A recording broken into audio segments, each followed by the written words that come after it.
Sasa bana, kama nilikuwa nakwambia kila siku kwamba kuna mchumba wangu yuko chuoni. Nilikuwa nakusimulia kila siku na kuna muda ulikuwa unaongea naye kwenye simu nakumbuka. Ndio. Sasa baada ya mwezi wa Ramadhani kuisha kama nilivyokuahidi, mimi mama nitekeleze nije nikutambulishe bana shemeji yako. Ndio huyu. Kama unavyofahamu kwamba siku zote napambana, ninaona na mchumba. Hela zangu zote namalizia kwa sababu yuko chuo. Nini akipata kabumu na nini ndo ananipa mtaji, mimi nikinga babani nipate chochote tunalipa ada sio namalize. Sasa nikwambia ndoto zangu bwana, nilikuwa na mchumba ni mke. Yaani mke wangu, ndoto zangu ni mwanamke mweusi. Unajua vitu vyangu mdogo wangu. Bwana sasa shemeji yako ndio huyo hapa.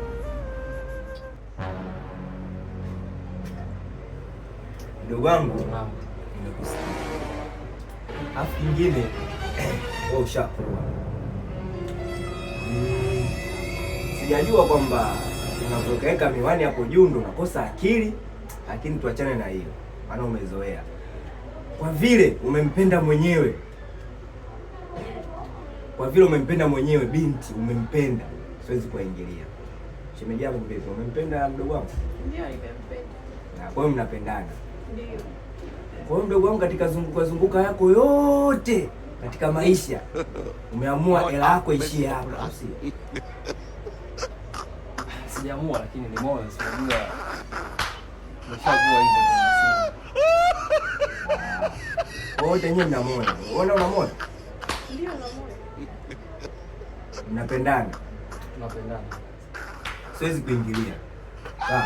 Lakini mdogo wangu nakushauri, tafuta sana hela. Tafuta pesa. Siwezi kukaa tena. Ndoto zangu nimekumbuka. Ngie miezi yangu. Ngie miezi yangu. Nimesita huu na mimi nachukua miwani. Tafuta hela.